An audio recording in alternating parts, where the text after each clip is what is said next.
Hey guys, what is up? Super K-Man Rocks here, and I'm here for my LCK week number 3 overview and analysis video. We are right in the thick of the spring split. We are getting into 2024 action. All of the teams are really starting to show the kinds of patterns that we are going to expect from them for the rest of the split, and I am excited to talk about it. Of course, we're going to have a pretty good idea of where a lot of these teams sit in terms of, power rankings by the end of week 3 with the 6 series in our belt, and so I'm very excited to cover these games here today. If you are excited as well, let me know down in the comments section below. Of course, if you want to know my thoughts on everything leading up to week number 3 here in the LCK, you can check out the LCK playlist up in the iCard right now. That's the primer, week 1, week 2, everything leading up to this. I have gone over everything, and so if you were interested in my thoughts and opinions leading into this week, you can check that out. But today, we're going to be covering week number 3 here in the LCK, and I'm very excited to do so. So again, let me know down in the comment section below what you guys thought of week 3, what teams impressed you, what teams did not impress you,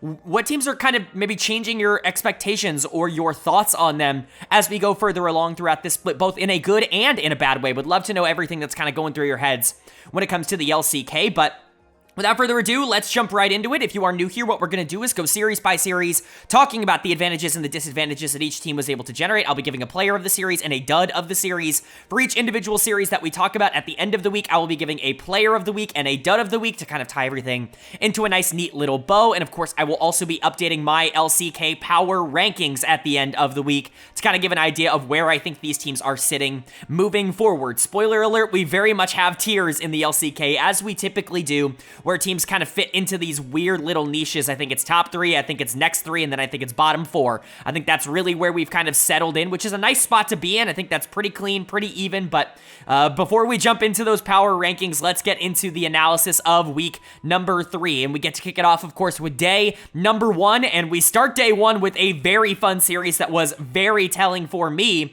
The Kwangdong Freecs taking on Dplus, Kia, and KDF continues their winning ways with a 2-0 win over DK in this series. I did not see this coming. As much as I was high on what KDF was showing in week number 2, bouncing back from a miserable week 1 by replacing Taiyun in their AD carry spot, Bull comes in, and it already felt like a major upgrade. I gave Bull player of the week for the entirety of the LCK in week 2, and here they are in week 3. Beating one of the more interesting teams in the entire league. I said it more so felt like a top 6 rather than a top 5 because KDF looked so good last week, but even I couldn't have predicted that they would burst their way through that top 6 door and their top 5 door, really, like they did in this series. Great stuff for DK. This is a bit concerning because this team hasn't exactly been the pinnacle of consistency over the course of this year already, and I wasn't exactly sure what their ceiling was looking like as a unit anyways, even if I did like some of these players, and so far there are reasons to be at least a little bit concerned, which we will talk about. But let's start with KDF, player of the series. This one was a no-brainer here. It's going to go to Cuz in the jungle. Amazing stuff coming in from Cuz. He was kind of bad in week number 1, and it was a bit of a concern. This is a player who has been inconsistent, I would say, over the course of his career. Was at times really good, like he was last year for KT Rolster, but also I think there were times where he was a bit inconsistent, a bit more of a negative to his team. Some people remember SKT Cuz, even that first year on KT Rolster wasn't perfect from game to game, and so there was reason to believe that maybe going to a roster that wasn't as talented as what he had been playing with in the last couple of years was going to maybe diminish the output and the return that he was going to give you. But ever since Bull came in, and I don't think it's just Bull coming in, ever since he kind of flipped that switch and went back to his aggressive tendencies that he had on KT Rolster, he has been playing significantly better. He was amazing in this series, great in the teamfight stage of game number 1, and great at establishing tempo very quickly into the game on the Poppy in game number 2. Really just kind of both styles being shown off here, and if Cuz is going to continue to be an elite jungler like he was in 2023, I mean, that was the reason I was so high on KDF going into the split. I had them ranked 7th in my power rankings. I said mercilessly how bad I wanted to put them 6th, but I was so concerned about the bot lane that I just didn't think it was possible. But I knew that the upside of Cuz joining this team was very high and that this was a great signing, as I said in my offseason grades video. And I'm really glad to see that week 1 was more of an outlier and that this has kind of translated back to the norm, which is Cuz being very, very good. He played off of Dudu in particular very well in this series. Dudu's just awesome. He just wins, man. This is a top,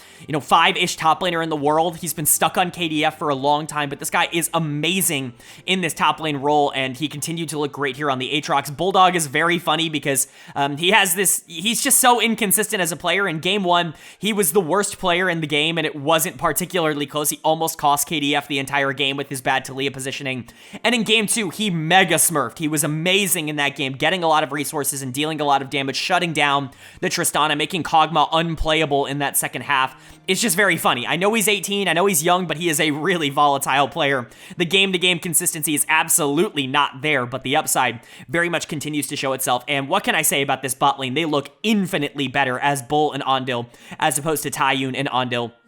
Nobody could have predicted this. Even if I was the biggest Taiyun hater on the planet, I was clamoring for his benching for months and months. Even going back to last year, I was talking about it so consistently. Even I couldn't have predicted someone like Bull coming in and immediately being as good as he is. It's very interesting to see him be such a positive impact for KDF. His mechanics are incredible. He has a very good idea of when he needs to go in. This is the best League of Legends he's ever played. And as somebody who watches the Challengers League, I can say that very confidently. He has never been this kind of player. The upside that he is showing now is more than anything he showed in the Challengers League. So just generally great stuff for KDF. And then for DK on the other side, this is a bad loss. Like, this is a concerning loss. And I don't want to say it's because of the way you lost, but there are real question marks about this team. Dud of the series is going to go to Aiming. He's actually been pretty good, I would say, to start this year. This is probably the worst series he played, got completely blown up on the Kog'Maw. If you're going to play a champion like that, a hyper carry that's super immobile and that needs team support, you need to position well. You need to make sure you're not in a position where you can get caught out.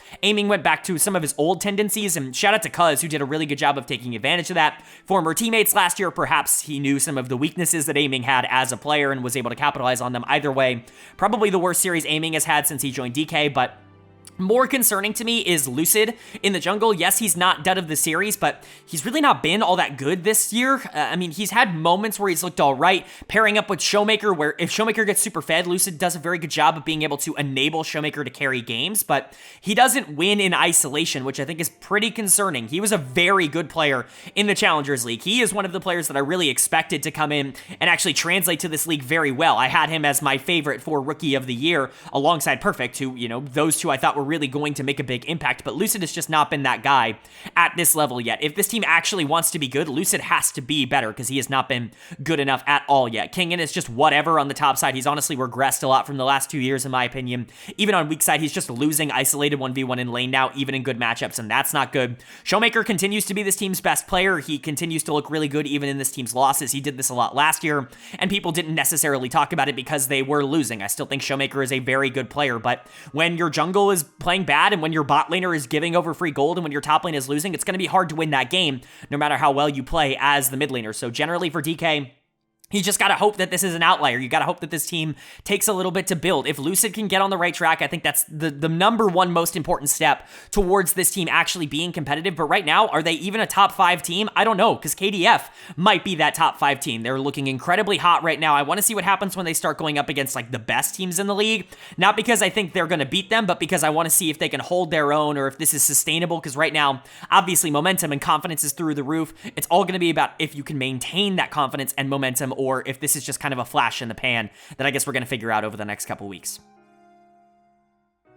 And then moving on to our second series of day 1, this was a pretty expected outcome between KT Rolster and OK BRION.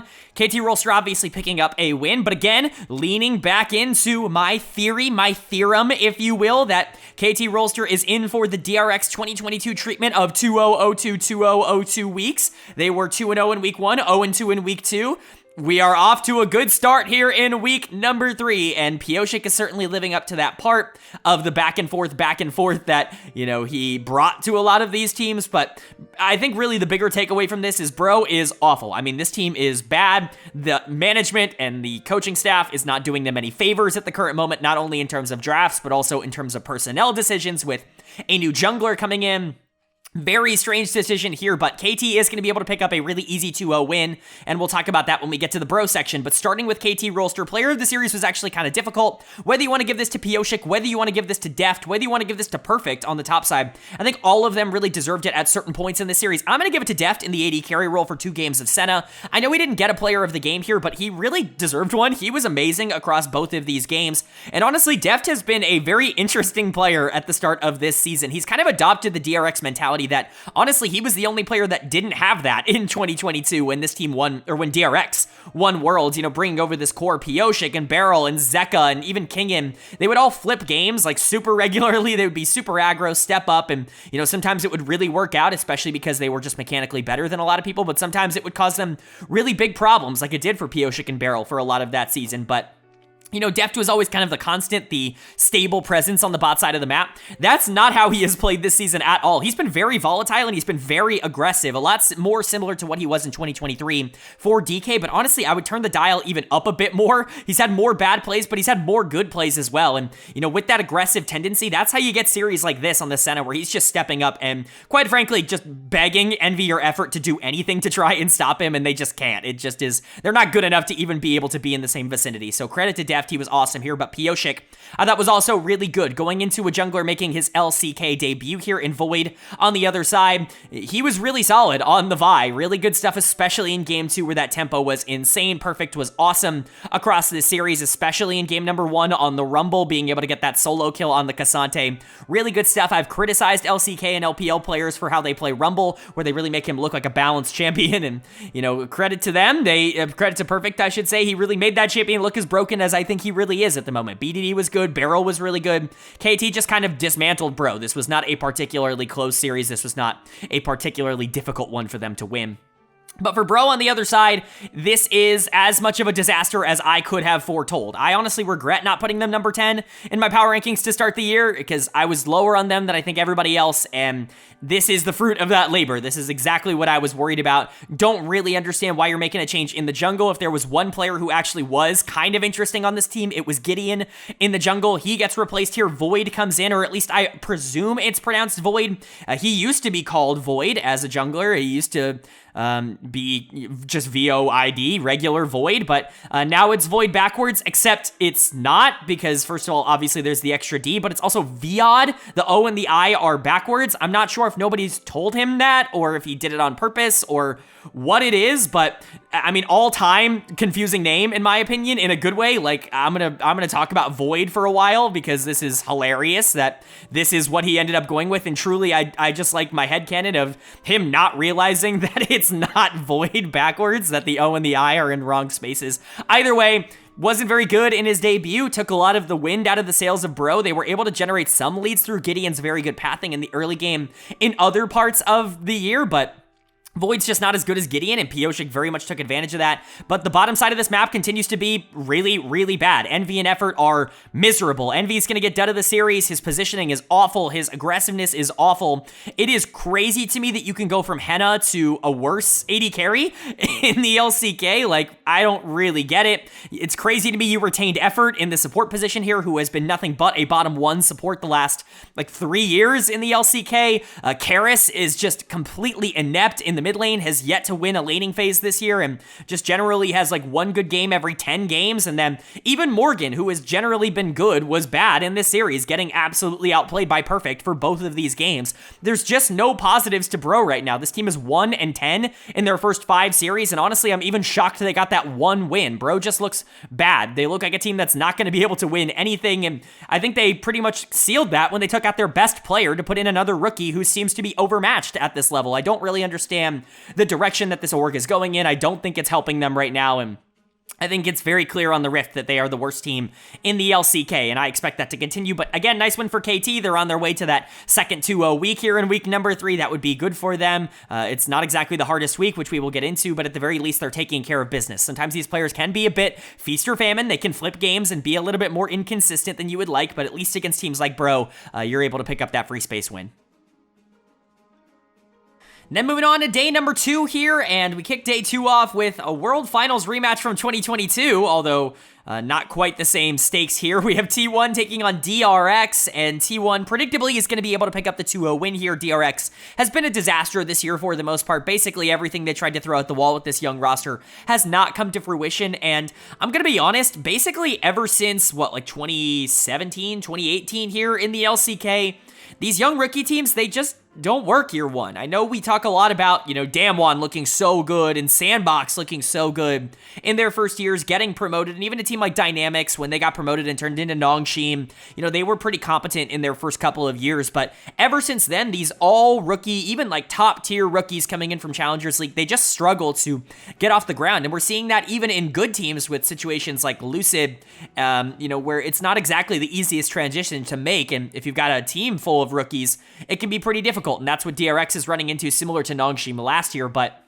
for T1 on the other side, I mean, this team has really found its groove back after that loss to Gen.G. Never really was too worried about that, but it's nice to see individual performances kind of come good to what the organization, I think, was expecting going into the year. So let's talk about it. Player of the series for me is going to go to Zeus once again in the top lane. He's been amazing this split. He has pretty much cemented himself as the #1 top laner in the world. One of the only problems that Zeus had previously in his career was he would have these stretches of time where he wouldn't be as good in the regular season. He would just not be as consistent as other top laners in the world. Players like Bim, players like 369, who were just good every single game, like undisputedly good every single game. Zeus didn't have that. He had some games where he wasn't as good. Maybe we'll see more of those as we go throughout the split, because that's just kind of who Zeus is as a player, but at least so far, I think he's very much cemented himself as the best top laner in 2024 at this point in time, which is a very good sign. He really does feel like a raid boss on this Aatrox, very difficult to deal with, and obviously it's just better than Rascal, the player that he's playing into at the current moment, so you got to give him a lot of credit for that development. I feel like winning Worlds and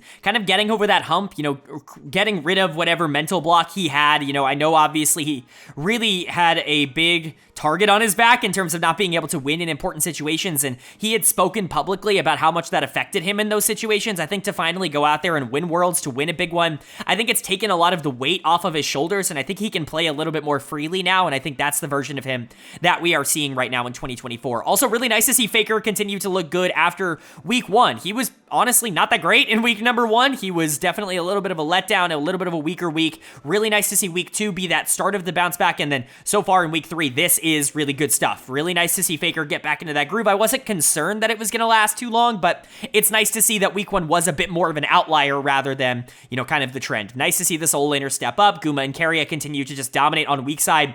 Ornn, Senna is a really dangerous lane to have to play into because you're getting free Ornn items all the freaking time, and it's really difficult to deal with, and then Owner obviously just mega gapped Sponge in terms of the pressure, but most of that was created by the solo laners just pushing super far forward, so pretty traditional T1 performance, I would say, but for DRX on the other side, I would say this is mostly bad. Really not a lot of good to talk about here. Even in some of the other series, we could talk about Pliata and Teddy to an extent, like being okay, like showing good mechanics and, having good moments. I don't even think you had that in this one. It was still the jungle mid duo that was the biggest letdown, but I think this was Pliata's worst series of the year up until this point. My dud of the series is going to go to Satab in the mid lane.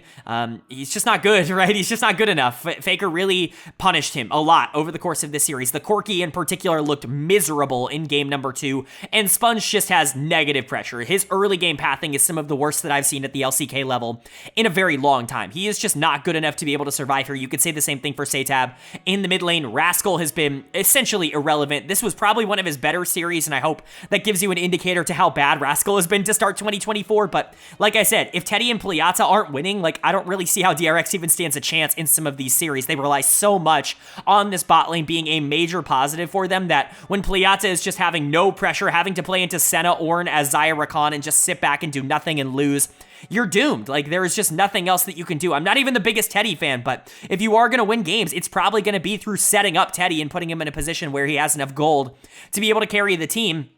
That was never going to happen in this series. Jungle mid is too much of a disaster. Top lane is a complete nothing role. Zeus just mega gapped Rascal in lane, and Rascal did nothing to supplement that outside of laning phase. And then again, if bot lane's not winning, this team is bad. This is a bottom 2 team in the LCK. Again, very sad to see a team that had so much promise in the Challengers League, but this is very similar to Nongshim last year, in my opinion. I honestly think they're very, very similar teams in terms of how they play. Bad macro, bad early games, incomplete styles. Even if mechanically speaking they show flashes, it's just not there. for the entirety of a run. So I don't expect FearX to change too much. This is going to be one of the worst teams in the LCK, but T1 taking care of business here, moving to 4-1. You know, they bounced back pretty well. Again, I want to see them continue this trend. I want to see them take down, you know, a bunch of these teams at the top of the standings until they get that rematch with Gen.G. That's really the only other team that you can make the argument they need to jump above. That's, you know, they're number 2 in the power rankings for a reason. Obviously, you love seeing these wins against FearX, but it doesn't really change my opinion all that much. It is nice to see Zayu's playing really well, and there are a lot of positives to this team, but really, I mean, these games are super inconsequential in comparison to when they actually start playing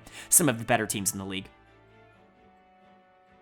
Then moving on to our second series of day 2 here, a battle between two teams in similar positions in my power rankings. FearX taking on NS RedForce, and FearX picks up a very important win here. It is massive to get wins against teams that are around you in the standings if you are teams that are projected outside of the top 6 right now, because while top 6 does feel pretty locked at the current moment in terms of who the best 6 are, it is open enough where you could make things interesting. FearX goes above 500 with this win, and they're absolutely going to need it if they want to be able to compete. Things are only going to get more difficult for them. They've had a pretty easy schedule up until this point, taking down probably the 3 weakest teams in the league to start the year, but still, it's above 500, and that's a pretty good look for them overall. For NS, this team looked good in week number 1 when they were able to take down FearX, but that very much feels more like an outlier right now than it does any sort of consistency. They have not looked good at all since then. They were bad in week 2, and it looks like they're going to be even worse here in week number 3, so let's talk about it. First of all, I want to talk about the mid lane situation for NS. Fiesta played game number 1 here. He played the Azir. Call Me came in after the game 1 loss and played games 2 and 3. We'll get into it in a second on why it just feels like this position is cursed for NS at the current moment. But for Fox, really good to see Clear have a very, very solid series and one pretty dominant game in this series in game number 1. He is going to get the player of the series as a whole. I've been pretty critical of Clear in general as a player. I think he's been pretty overrated as a prospect basically ever since he came out of the Challengers League, and, you know, he was kind of gifted this spot after an okay ending to last year in 2023 when, you know, Sandbox was just going down the drain.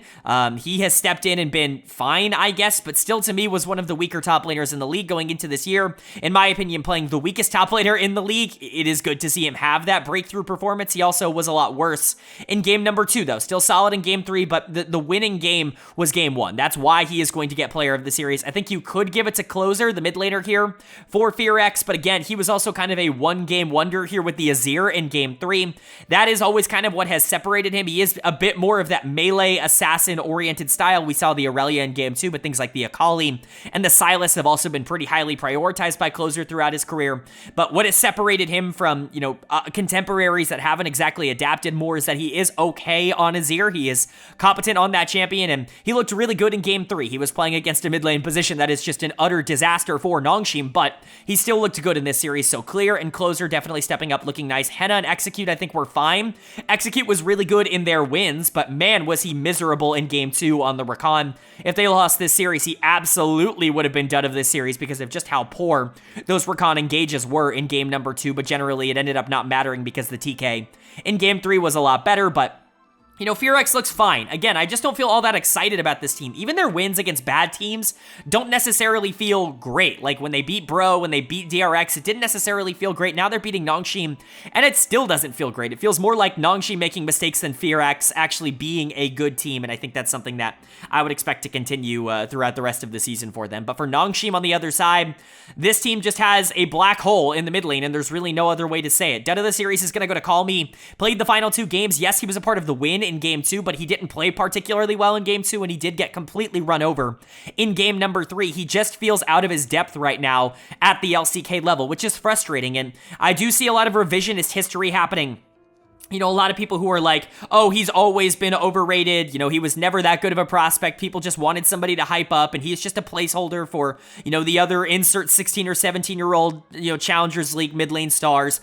It's a process that I get very frustrated by on this channel, and I want to make it abundantly clear why I don't think it's a good way to look at things. I was very high on Call Me, and this guy dominated the Challengers League. To pretend and sit here like he wasn't a good prospect coming into this year, somebody that was worth generating some intrigue or interest in, it's just absurd. Has it come to fruition? No, but we need to not pretend like it's very much a results over process mindset, and that is something that I push back on entirely. If you're looking at Call Me struggling in the LCK and just immediately saying that he was overhyped as a prospect and he didn't deserve any of the hype, and people were just, infatuated with, any given LCK challengers mid, and clearly Call Me was never going to be good. That is revisionist history, and that is, like I said, results over process, and I just can't stick by that. Just because Call Me is bad doesn't mean it was wrong to point out that he was really good in Challengers League. It's just frustrating to know that, as we're seeing, it's very difficult to make that transition from Challengers League to the LCK. We're seeing it with a bunch of players.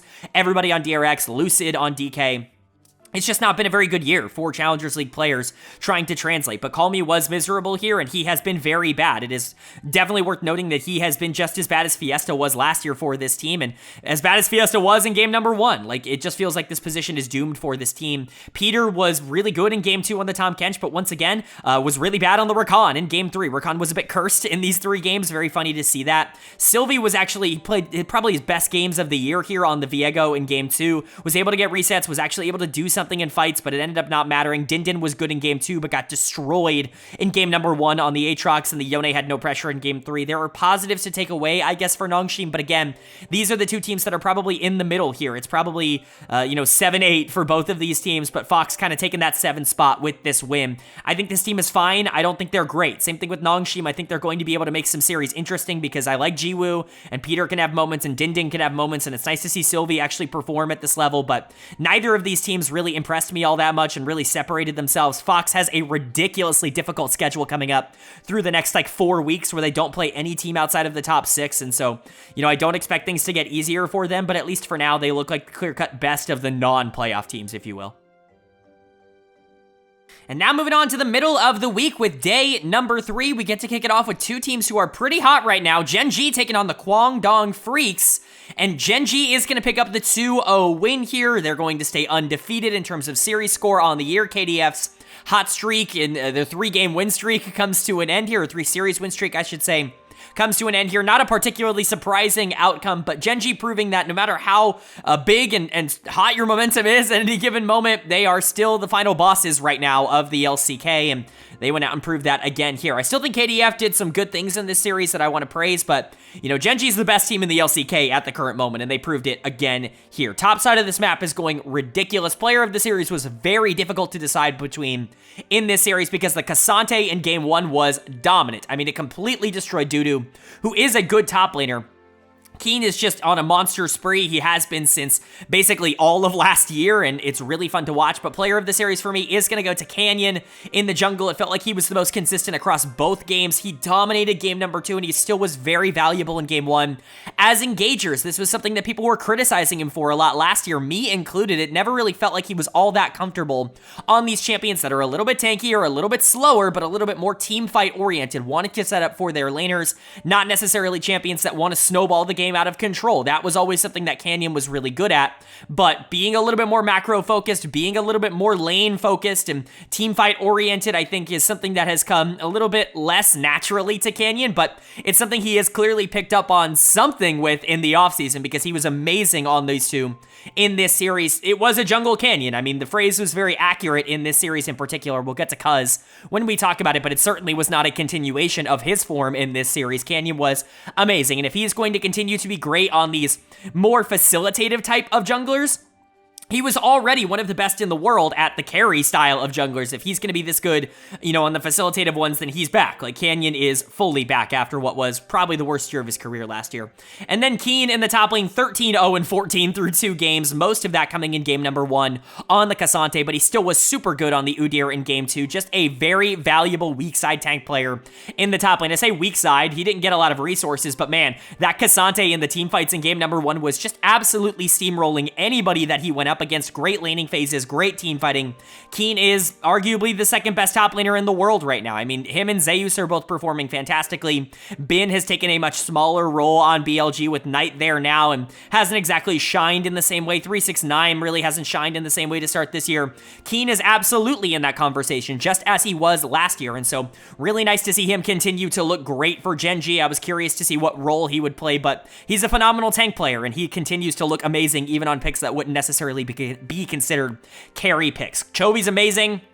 He's got like an 85 or something % win rate on Yone over the course of his career. He is amazing at that champion, still really good on the Nico. Just really no way to shut him down. He does everything at a super high level. Pays capitalized well. Lehens has been phenomenal, just as good as he was in his MVP year last year so far this split. Gen.G just feels like that super team that's going to be the final boss of the LCK. I don't know if they're guaranteed going to win it all because the LCK is very difficult to win super consistently, but this Gen.G team probably is better than the one they had last year, and last year already won 2 LCK titles, so I'm very interested to see what they do. But for KDF on the other side, again, your hot streak does kind of come to an end a bit here, but it's against Gen.G, so you're not going to freak out too much. Dud of the series is going to go to Cuz. In the jungle, just got completely out-jungled in this series by Canyon. Like I said, Cuz can be rather inconsistent, especially when the talent around him isn't perfect, and the talent around him certainly wasn't perfect here, although I do want to give a big shout out to Bull, who just looks awesome at the LCK level. He was still really good in this series. There were times where he was doing a lot more than Pays on the other side of this, and you just got to be impressed. You got to be impressed with what he's able to put up. 2 games of Lucian, and he made that champion look ridiculously strong. The champion is strong, as we've seen, but Bull certainly made it look like that. Unfortunately, top side of the map just didn't survive. Cuz was not very good. Was consistently going in, especially on the Vi in game 2, and those engages just were not working out for him. And Dudu also got completely outplayed by Keen. I still like Dudu. He hasn't been quite as explosive as he was last year for me, or even towards the back half of 2022, when he really broke out as one of the best top laners in the league. Still has been really good, and, isolated in 1v1 matchups, I think he'll be fine, but he hasn't, gone toe-to-toe with the best top laners in the region and survived in the same way that he did at the beginning, or for most of last year, I would say. So that's definitely something to monitor, but Bull was really good here. Ondil, I think, has actually been really good for this team. Bulldog, I thought, was fine. Could have done a bit more on the Akali in game 2, but the game was pretty out of whack by then. Generally, this is a fine loss for KDF. There was some good, there was some bad, but it's to the best team in the league. To even look competent at times in game number 1 against them, I think is definitely a positive for them overall. But again, we're going to need to see how they bounce back. Momentum has been a pretty key part of their run so far. If that momentum is now shattered, it's going to be interesting to see if they can bounce back and recreate it against some of the other top teams like they did with DK, or if it's going to be like, well, they had a good stretch and now they've lost that momentum and they're going to cool off really quickly. It's going to be interesting to see how that ends up playing out, but I still like this team quite a bit. And then Gen.G, they're the best team in the LCK right now until proven otherwise. They beat T1, their other competition. I'm not saying that they're guaranteed going to walk into a title, but what I'm saying is at the very moment through, 3 or 2.5, I guess, for them, weeks of action, 5 series for them, they really have not been tested all that much, and they really have never felt like underdogs in any situation. This super team has very much lived up to the expectation and to the excitement that people showed around them at the beginning of the split, and I think that generally is just good for League of Legends as a whole. And then moving on to our second series of day 3 here, and it's a battle between 2 teams that I think a lot of people thought might be in the top 4 or certainly in the top 5, but I'm not so sure anymore. It's Dplus Kia taking on Hanwha Life Esports, and HLE does pick up the 2-0 series win. DK drops to 2-4 to start the year, 6-8 in terms of game score.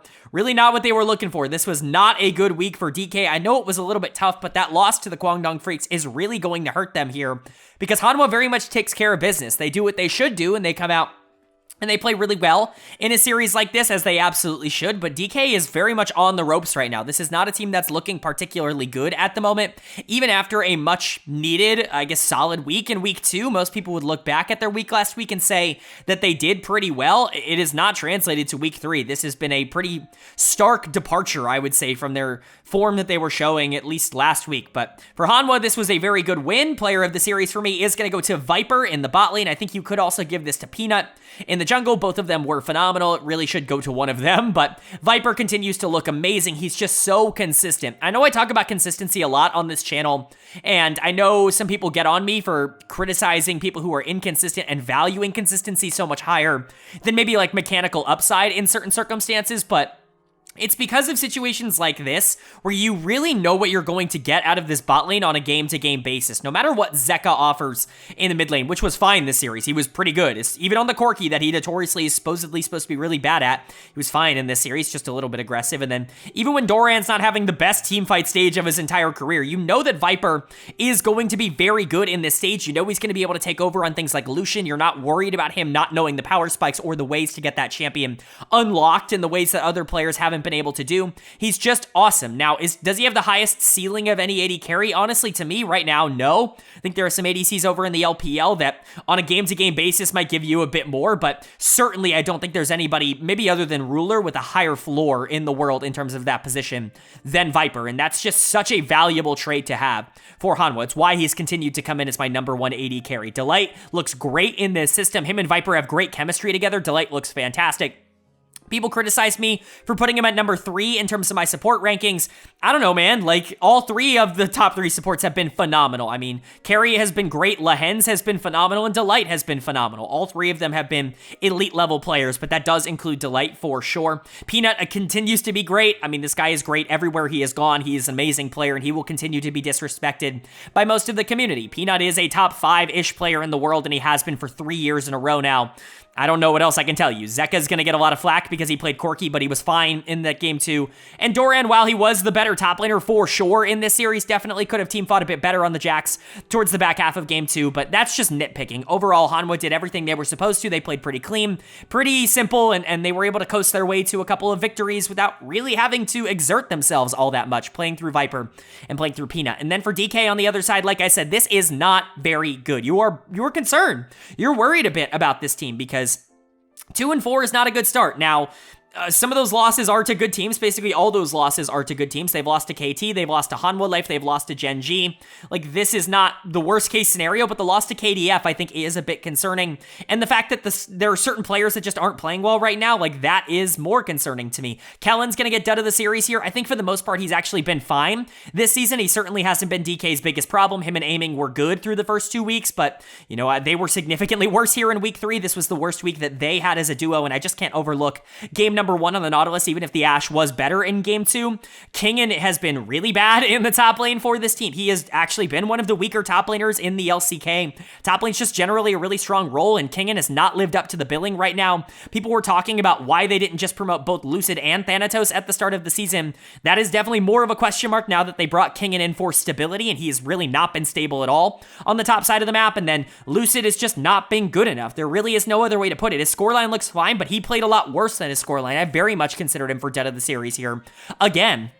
Again, and similar to what I've talked about with a lot of the rookies, he just feels overmatched at this level, especially going into a player like Peanut, who knows exactly where he's supposed to be. He's kind of the best macro jungler in the world. I would say that he is. I mean, Kanavi's up there as well, but I would say Peanut has the best, you know, map sense and tempo sense of any jungler in the world, and Lucid just had no way of being able to keep up with that. Was incredibly outmatched here. Even if Showmaker had moments where he looked good, he was also really bad for moments in this series, specifically in game 2, where he couldn't shut down the Corki early enough in the Orianna game.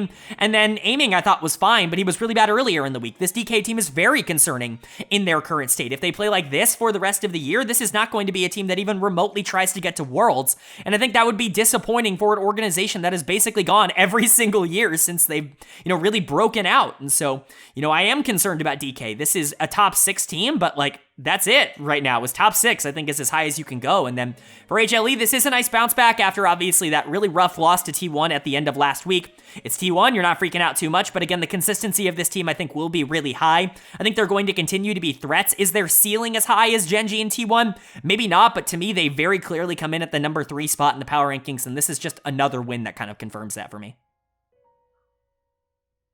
And then moving on to day number 4 here in the LCK in week 3, and we kicked off day 4 with a matchup between DRX and KT Rolster. The KT is going to be able to pick up the win, and they're going to move to 4-2 on the season, and they've done it. They have started off their quest to complete the 2002 cycle that DRX, obviously the former organization for a lot of these players in the team they played here, achieved 2 years ago. They are on their way 3 weeks in, and we are looking solid, but jokes aside, obviously their schedule got a lot easier this week than it was last week, and I think they responded relatively well. This team looks good. I don't know if they look great at the moment. Top 3 feels pretty solidified, but some pretty insane performances by a couple of these players down the stretch. Still, credit to DRX for winning a game against KT Rolster. Not the easiest thing in the world to do, and honestly, in game 1, they looked pretty good, even if they did not look good down the stretch of this series. So let's talk about it Player of the series was, again, really hard because I think a lot of people are just going to give it to Pyosik and not really think too much about it, and I'm going to do that. I'm going to give it to Pyosik. I think he was the best player on the Rift in the final 2 games. His smite steals are just the best. Like, he is the best. Smithy is no longer a pro League of Legends player, and so Pyosik is now the best smiter in professional League of Legends. It just kind of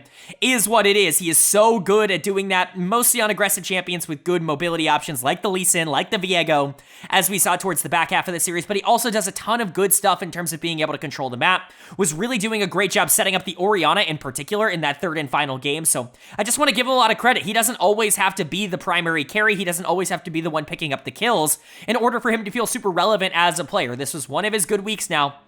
He doesn't always play great. He had a really bad game last week, as we all remember, but, you know, you take the good with the bad with Pyosik, because for the most part, the good is there. Hopefully, this can continue. He's looked a lot better here than I think he has basically at any point as a carry through the last couple of years, basically since 2021 spring, in my opinion. And then Deft, I mean, holy crap, this guy is just on fire right now. His positioning is great. His aggressiveness is great. He's really carrying a lot of late game team fights. He's not necessarily a focal point for the team, which makes it even more impressive that he is doing so much and dealing so much damage. Really a big positive for them. Deft has really been playing fantastic to start this split. Again, has been flipping some games in terms of his positioning and just how he has generally overall played, but it's been a positive for the most part. He's adopted the KT Rolster, the mindset of his teammates here of Beryl and Pyosik, and honestly, it's kind of working for him. He has the mechanics to pull it off, and so really liking what we're seeing out of Deft. BDD had a good series.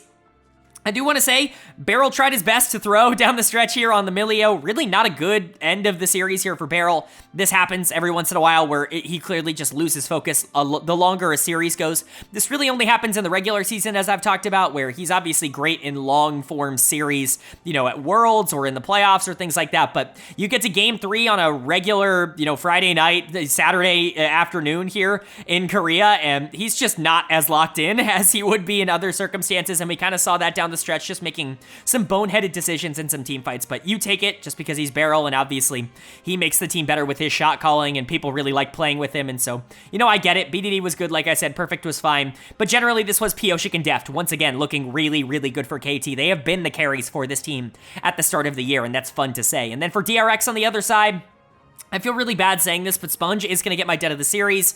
He was really good in Game 1, as was everybody on this team. It really kind of came together. Sponge and Satab played off each other really well. I thought Pliata did really well in Game number 1, but it just couldn't last, and unfortunately, Sponge was kind of a bit of a problem, a bit of a liability down the stretch. Obviously, you don't wish to, you know, pile on a guy when he's down. We saw the emotion after he lost Game number 3. Clearly, it's not been the start that he wanted in the LCK, and he is taking it pretty hard, but, you know, he is an interesting prospect. I just wouldn't be doing my due diligence if I gave it to somebody that I didn't believe was the dead of the series, and so I'm going to give it to Sponge. He just has not adapted to the LCK particularly quickly. He has felt overmatched, especially in pivotal moments in these games. He has a little bit of a better early game than maybe some of the other junglers that are really, really, really struggling across the world right now, but, you know, he just doesn't know what to do in the late game at the moment, at least at the top level, and it very much comes through in games like this. But also worth noting, Satab continues to look really bad for this team, especially on things that aren't hyper-aggressive like the Yone was in Game 1. The Azir looks awful, and he can't play against Orianna. He has no idea what that champion does, or at least it looks like he doesn't.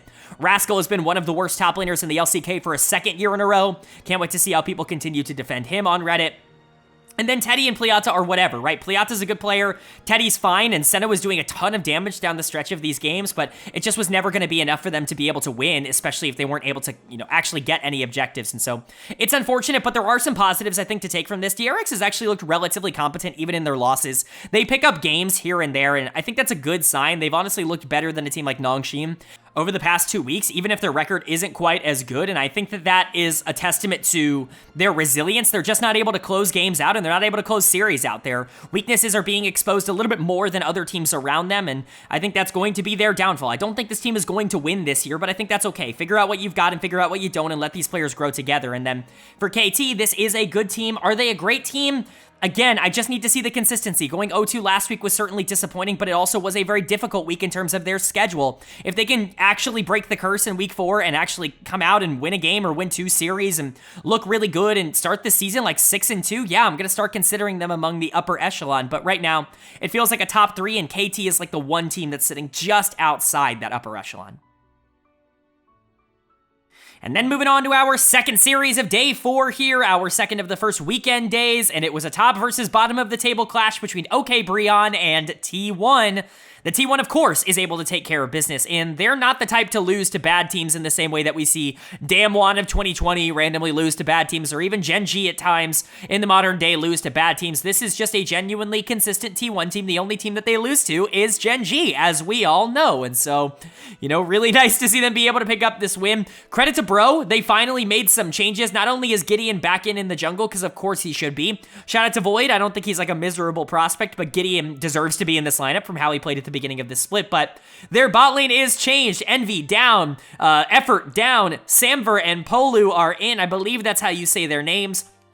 Hallelujah, we've got changes. This is very similar to me to when Taiyun was replaced by Bull. Now, I'm not going to say Samver and Polu are going to immediately change the team and put them on their backs in the same way that Bull has been able to do for KDF, because obviously that situation is significantly better, but they were already a marked improvement over for the former bot lane in this first series against T1, where they were actually playing pretty well until the end of the series. So let's go ahead and talk about it. Player of the series pretty obviously goes to Faker in this one. Great week 3 from him. He was great in week 2. Really nice to see him kind of get back into that form he was in last year. I talked about it. Last year really felt like a rejuvenation for Faker, not only because he was good again, because he had always been good. He had always been one of the best mid laners in the LCK, but he was really good again. Like, he was individually dominating, winning mid lane 1v1 without any real jungle assistance, and being able to translate those leads mechanically into major leads. We all know about the, macro impact that he has and just the mental impact he has on the players around him in T1, but to see his mechanical prowess kind of catch up to that again. Last year was super impressive, but it seems like that's going to repeat itself this year. This looks amazing for Faker. He continues to outplay and dominate the people that he's going up against. I will say, I think a part of this spike is perhaps the fact that mechanically speaking, the LCK mid lane talent isn't exactly what it used to be at the bottom. It definitely is still at the top. I think top 5-ish is still incredibly strong, but, everybody else outside of that is pretty shaky, and Karis is definitely no exception to that. Faker definitely took advantage of a mid laner who's really struggled to make any sort of impact at this level, but good for him. He was awesome all week long. Zeus on the Zac, that's really the storyline coming in from this series, is the Zac being such a problem in the back half of the second game. This is a really strong champion. He's really strong in the top lane in particular, as we've seen the multiple times he has been played. I really think I would expect teams to be able to adapt and pick this up a bit more as the season goes on, unless he just gets mega nerfed. But poor Samver and poor Polu, we'll talk about them in a bit. Samver in particular had a really good game number 2, was actually in a really good position to do some damage on the Varus in the late game, but just got perma jumped on by Zac and never really got to play any of the team fights. So credit to Zeus there. Keria was awesome in game 1 on the Lux, and then ran it down multiple times in game number 2 to try and get Gumayushi kills on the Sion. It happens, it's Sion, but still that Lux game was amazing. Caitlyn Lux is basically born for Gumayushi and Keria. They are the perfect executors of a comp like that, and Owner was still solid, if, non-extraordinary, just generally good, I would say, for T1, and that's kind of been T1. They haven't exactly stood out in like, oh my god, these guys are unbelievable, other than like Zeus and Faker, who have been genuinely unbelievable. It's not the same T1 that it was in spring of last year, where it felt like this team was completely untouchable. This is just a strong team at the LCK level, and honestly, that's all you can really ask from them in moments like this. But for Bro, they suck. I mean, they really are bad. Shout out to Samver and Polu. They were by far the best part of this team in this series. Samver was awesome. Like I said, had a real shot to be able to win this series in this game game 2, I should say, for Bro on the Varus. Just never really got any peel from the Zac and ended up dying. I thought Polu's engages on the Rel and on the Ornn were actually really solid, but unfortunately, the top side of this map was just a little bit too much to carry. Karis is going to get my dud of the series. He is taking over for the worst player in the LCK right now. I think, him and Sponge are kind of the two that you would consider now that Taiyun is out, now that the bot lane for Bro is out. Karis is the last remaining vestige of like if you have a strong 3, I guess you call it the big 3. I guess you could call them the little 3.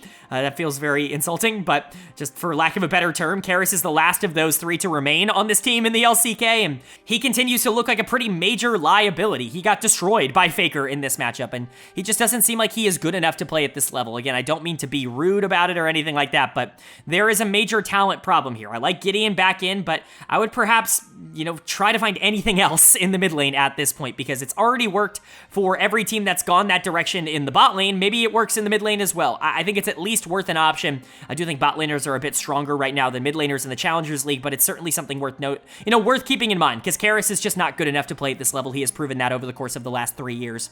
Morgan and Gideon were fine. Morgan continues to just kind of not be good enough to be able to compete with top laners like Zeus, but he's good enough to be able to compete against the bottom ones, as we've seen. Gideon is good to be back in this lineup. Again, wasn't great in this series, but wasn't the train wreck that other players for Bro have been. I think this is probably the lineup that you roll with for a while, maybe a new mid laner, and you figure things out. I know this team is 0-6, but somehow I think they're moving in the right direction with these changes, and I think they already showed in this series that they're probably going to be more competitive because of them. And then for T1, this is a good team, this is a good win, but it's Bro. Like, how much can I really say or take away from this? I'm glad they did it. I'm glad they didn't lose. That would have been a disaster, but I'm not going to sit here and, freak out and be like, oh my god, T1's the best, they're the best team in the world because they beat Bro. This is still a whatever win at the end of the day, but it's nice to see them at 5-1. They're only lost to Gen.G. The mental has recovered for sure, and I'm excited to see where they go in the future for sure. Now moving on to our 5th and final day of LCK action here in week number 3, and we kicked off the 5th and final day with a matchup between NG RedForce and Hanwha Life Esports, where HLE was able to pick up a 2-1 win. Obviously, things would have been pretty disastrous if they did not win this series, but they were able to get the job done after a Game 2 loss. I think that there is a lot of conversation surrounding this series, some good for Nongshim. Again, there is genuinely some good parts of this Nongshim team. There was a reason I rated them in my top 6 after week 1, because I really believed in this bot lane. I thought that they were actually pretty good. While the rest of the team has not been able to live up to that, there are moments that this Nongshim team looks competitive, and they showed that in that second game, and even in game number 3, there were moments, but HLE is the better team, and they were able to outskill their opponents in certain key areas to be able to pick up this win. So let's go ahead and talk about it. Player of the series, pretty obviously, is going to go to Doran in the top lane. Awesome stuff from Doran. He had a really big year last year. To me, it was the best year of his career. I know that's a little bit more debatable with maybe some other people because, he had been given a bigger role last year, and so you can argue that maybe the weak side tendencies that he showed in 2022 were more valuable because he was able to be equally as good or at least close to as good with less resources. It's really up to your interpretation, but as a carry, I thought 2023 was a big breakout for Doran as a top laner in the world, and it's good to see that kind of carry over here to HLE. It hasn't exactly been the hottest start for him, hasn't been the coldest either, just been more of an afterthought on the top side here. More of a weak side player once again for HLE, but got a lot of attention on the Udyr game in game 1. Really made that worth it, and man, he was final boss Aatrox in game number 3. So great stuff coming in from Doran. Nice to see him play well. Delight continues to look great. Viper actually took a bit of a step back in terms of the aggressiveness in this series. Obviously, he never really made any major mistakes, but Nongshim put a lot of attention into trying to make sure that the hyper carry or the early game carry in this series really didn't work. Like, the Aphelios was bad in game 2, and the Kalista didn't really work in game 3. A lot of that was Sylvie playing really well, which we'll get to, but Delight had to pick up some of that slack in terms of creating pressure somewhere else on the map, and I thought he did that well. Again, no fault of Viper. I think he just was taken out of the game by the game plan of Nongshim. They wanted to force HLE to win through something else, and they absolutely did. Peanut actually kind of had a bad series. I'm going to be entirely honest. This is one of the worst series Peanut's had in a long time. I know that might be a little hard to believe because they won. His scoreline still looks good, and honestly, he made some big plays down the stretch, but that's the quality that Peanut has lived up to. Like, that's the standard of quality that he has had, is best jungler in the world over the past couple of years, and so for this to just be like, was he the best jungler in this series? I don't really know. Like, that's a bad series for Peanut. Still, it was good enough to win, and man, if I don't hear people stop talking about Zeka Corki, like, I get it. It's not perfect. He took Hail Blades in the first series. Like, I understand that he is not a Corki master, but he plays Corki better than someone like, I don't know, Closer in the LCK, and nobody shits on Closer when he plays Corki. I don't really know what all of this is about. Is it just because people hate Zeka? Again, there is this, I'm sorry for rant, I have to do at least one of these every LCK video or else my quota's not hit, I guess, but there is this subsection of LoL fans, LCK fans, that will stop at nothing to just point out Zeka's flaws. And I don't get it. Why do people hate this player? Like, I know it's not everybody. I know most of the community is generally fine on Zeka. They understand that, yeah, he's pretty feast or famine, but for the most part, it's feast, and his mechanics are great, and he's generally just a better version of, the melee assassin player archetype that we see in a lot of other regions. He's kind of the final boss version of that, which makes him, volatile by nature, but it also means that the upside is generally worth it, and he's been pretty good for this HLE team over the past year. I know most people know that, but the subsection of people that talk on Reddit really make me mad because you never see a positive comment about Zeka. Even when he played really well here in game 3 on the Corki, all you could see was like comments just talking about how it's, oh, finally, Zeka had a good game on Corki. Oh, how dare he pick Corki? Zeka better never pick Corki again. If this is the bad Corki performance, like, what are we doing? Like, this is better than most mid laners in the LCK right now. He destroyed Call Me in game 3. He's been better than almost every other mid. I just don't get the, I don't know, like, reputation attack that everybody seems to want to take on Zeka. He's a fine player. Is he the best player in the world? No. Like, I get it. He's a channel darling of this, but I'm not going to sit here and pretend like he's anything other than, like, a borderline top 3, top 4, top 5 mid laner in the LCK, right? Like, he's not on Faker's level. He's not on Chovy's level, but he's still a good player, and he's definitely good enough to be able to win with, and I just don't think that is the general consensus among people who make comments on Reddit. I think it is amongst actual LCK fans, but the loud minority does start to frustrate me at times. And so that's my rant for this episode. But moving on to Nongshim and kind of the coverage for this team, they actually played pretty well here. 3 players in particular, Sylvie, Jiwoo, and Peter, who I think all looked really good. Sylvie was awesome in game 2 on the Poppy and honestly kept things really interesting for a lot of this series. He was better than Peanut for a significant part of time. I'm not going to say he was the better jungler across all 3 games, but there was a significant period where Sylvie was actually better than Peanut. He's been the player that I think has taken the biggest upgrade from last year to this year. He was awful last year, and he has actually just been fine this year. He's not been a problem for this team, which is good. Jiwoo and Peter continue to look really strong. Jiwoo is a special kind of AD carry prospect. Like, I'm really interested to see what his career arc looks like, because he really wasn't supposed to be the starter for this Nongshim team. It was supposed to be Vital, but, you know, Vital wasn't good enough, and so they put Jiwoo in, and Jiwoo's honestly just looked great every single time he's been given an opportunity. Really interested to see where he goes. It's obviously not going to be on this team that ends up, you know, being his big breakthrough moment, but he looks really good right now, and Peter, I think, complements him very well. It's a very good duo. The problem is that the solo laners were just not good enough. Call Me was not good enough in game number 3, and especially game number 1 on the Corki. His Corki game was way worse than Zeka's. I get it, it's a different, like, standard of excellence or whatever, but, like, I don't understand why people aren't criticizing that more. And then dud of the series is going to go to Din in the top lane. Just not good enough. He just got run over.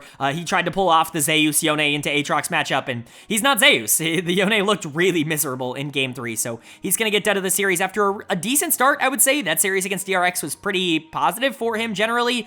He has not followed that up well at all. I know he's not the worst player in the world, but LCK top laners are so stacked that he's just not good enough to be able to keep up with some of the best top laners in the world, and that's kind of what you have to be in the top lane in the LCK right now, and so unfortunately for Din, he is dud of the series, but again, Sylvie, Jiwoo in particular, and Peter as well, I want to give him credit, have all actually looked relatively competent at the start of this split, which is what gives me confidence that Nongshim can win games if Call Me and Din ever settle in. It just hasn't been that way the past couple series. And then for HLE, this is a good team. Again, they get more hate than they deserve. All of these players have generally been on people's shit list at some point, other than Viper, who is like a Reddit darling, but he deserves it. I love Viper. Oh, and Delight. Delight's also kind of a Reddit darling, but Doran, Peanut, Zeka, especially Peanut and Zeka, have, you know, always been on Reddit shit lists for some reason. This is a good team. They're 5-1 for a reason. I get it. They're not the most consistent team in the entire world, but they're certainly good enough, and I think this is a team that could genuinely compete for top 2 if everything goes right for them. Do I think they're there right now? No, that's why they're at 3, but, you know, this is still a fun team to watch and markedly better, like I said, than a lot of the other teams that are surrounding them in the standings. And that brings us to our 10th and final series of the week here in week number 3, and it was a pretty expected end of the week with FearX taking on Gen.G, and Gen.G picking up the 2-0 win. They continue to look great. There really is not a lot to complain about when it comes to this team right now. Everybody is clicking on all cylinders. It just feels like everything is going right. I see some people complaining about some things on social media, but I think at that point, you're just grasping at straws. This team is really good, and they're outplaying and outperforming everybody that they're going up against at the current moment, and it's very fun to watch. This team is very enjoyable. They're aggressive, they're fast-paced, they're not this slow team that just slowly whittles everybody down. They're beating people, they're being better than them, taking 3v3s and winning them, taking 2v2s and winning them. It's a lot of fun to watch. For Fox, this is kind of the start of a brutal part of the schedule where you're basically only playing top 6 teams for the next, like, month, and that sucks for them, but they were not able to hold up in this one. Again, not a huge surprise, but we'll go ahead and talk about what happened to Fox as we get further along here for Gen.G. Player of the series is going to go to Pays in the bot lane. He's really been the one player that hasn't stood out as much as maybe some of the others on this team. Keen has certainly dominated in the top side of the map with carries, and especially with tanks early on in the year. Canyons looked really good on engagers, which is definitely different than what he was on on Damwon. Chovy obviously has been phenomenal, was great in week 1, continues to be great, and Lehens has arguably been the best performing support in the LCK to start this year. Paze has really been the one to kind of take a step back in terms of notoriety, but nope, this was the series for him to shine, and he really shined. He played super aggro on the Kalista, constantly dominating the 2v2. This was Paze. This was the Pace that I gave an MVP to last year. Honestly, this was a better version of that player from last year, because honestly, what I praised him for last year was his consistency in the mid game and his really good team fighting. He wasn't always the most aggressive player in the early game. You know, Paze and Delight weren't exactly the bot lane that really wanted to challenge you 2v2 in the first 10 minutes. That's just not really the style that the team wanted to play, but Lehens is certainly a player that wants to challenge you, and Paze was up for the task in this one. Again, just really, really good stuff, I would say, coming in from Paze and from Gen.G. Lehens continues to be a major positive. Chovy was fantastic in this series. Canyon was amazing. I know people criticize, oh, they brought Canyon in to only put him on Rel and Sejuani duty. How disappointing. He's awesome at these champions. He was really, really good this week, and honestly, he feels very comfortable on these. As we've seen with a lot of the players on this team, it will become his time eventually to play carries. They've done a very good job of spreading the wealth around depending on who they think has the best matchup in that particular series. Canyon will get his moment to shine. It's just for now, he's doing a really good job playing that team-oriented style, and while Keem wasn't perfect, he still pulled out Darius and was able to do really well on it. It's really nice to see, you know, champions that are very aggro in the 1v1 still get hyper play at the high level of LCK. Very good stuff. Gen.G feels very dominant right now, and this kind of re-solidified that for a lot of people. And then for Fox, you know, they had moments in the series where they looked all right. Game 1 actually had some good moments, especially from Clear in the top lane, where I'm like, okay, go Clear, the Rumble looking good. But Game 2 was a disaster. Henna and Execute just got mental boomed in the early part of this game. The 2v2 was not going their way. And you could see Henna just like give up. He's going to get done of the series because that Xayah game in Game 2 was awful. Truly one of the worst AD carry performances of the year. People really like to defend Henna. People really like to talk about how he was always stuck on that bro team, similar to a player like Delight.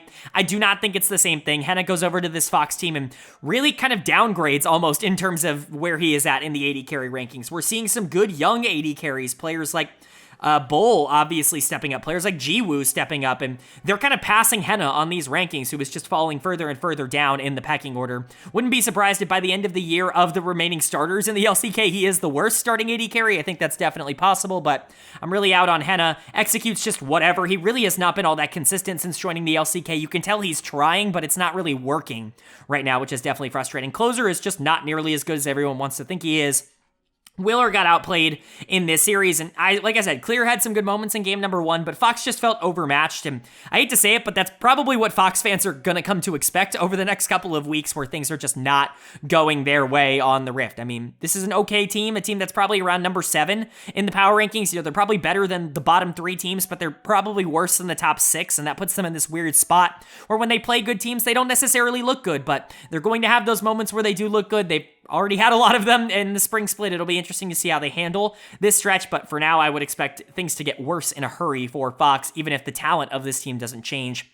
And then for Gen.G on the other side, I mean, best team in the LCK, maybe best team in the world. That's really kind of the ceiling for them.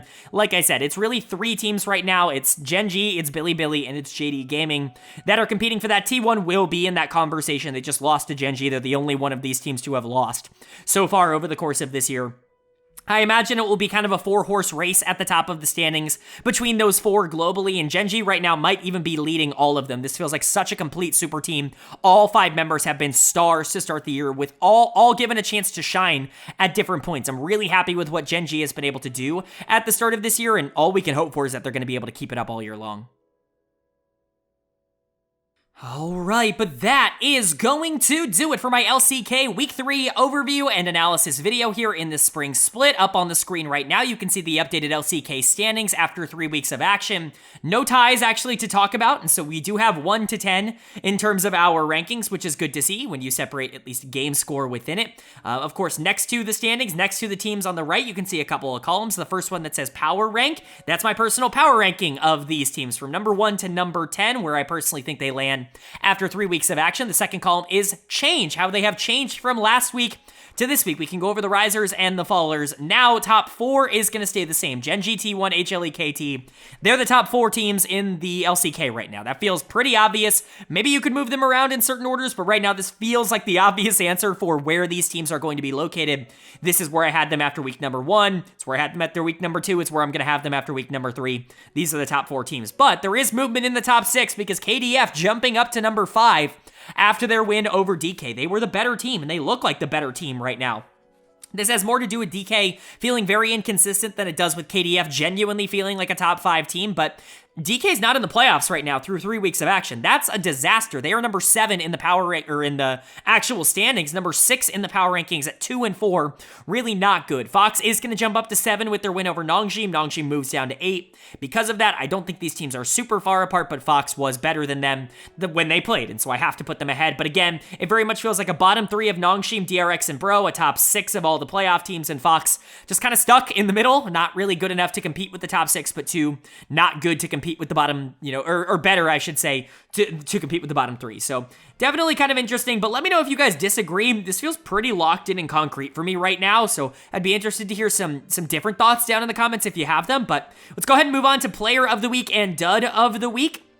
Some very familiar names in this section if you are a longtime LoL Esports fan. Player of the week for me in week 3 is going to go to Deft, the AD carry for KT Rolster. His aggressiveness tendency is turned up to 11 right now, and it's really working. His mechanics are on point. His ability to win in lane and then translate that to crazy damage in teamfights is fantastic. I'm really liking what I'm seeing out of Deft. Maybe he'll flip more games than he did in the past couple of years, but honestly, I think it's kind of worth it if he's going to have games like he did this week. I think you could also give an honorable mention to his teammate Pioshik, who's not on this list because there were 4 players that I thought were really good. Pioshik is definitely an honorable mention, but I only wanted to put 3 up here, and I wanted to spread some love, I guess, to other teams here. Faker is going to get a runner-up, just like he did last week. He was, again, really good here in week number 3, continues to be the heart of T1 that they want to play through. And Canyon for Gen.G. Really nice to see Canyon have probably his best week so far on Gen.G. Everybody is clicking on that team, including him on these engagers, and I was really impressed with the development. But Deft is going to officially get my player of the week again. Any of those 4 players really could walk away with this award. They all had very good weeks, but I thought Deft was particularly impressive. And then my dud of the week, unfortunately, is going to go to Satab, the mid laner for DRX.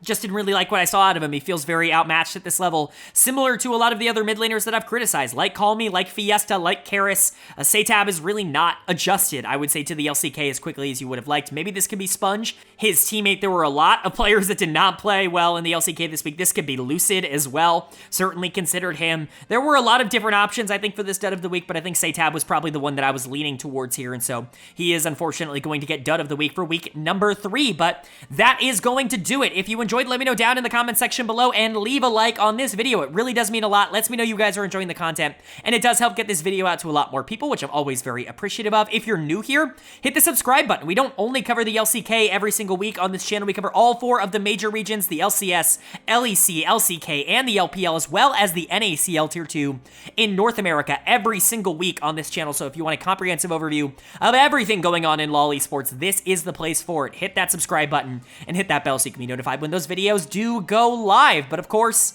with all that being said, I hope you all are having a great day. I hope you continue to have a great day, and I will see you all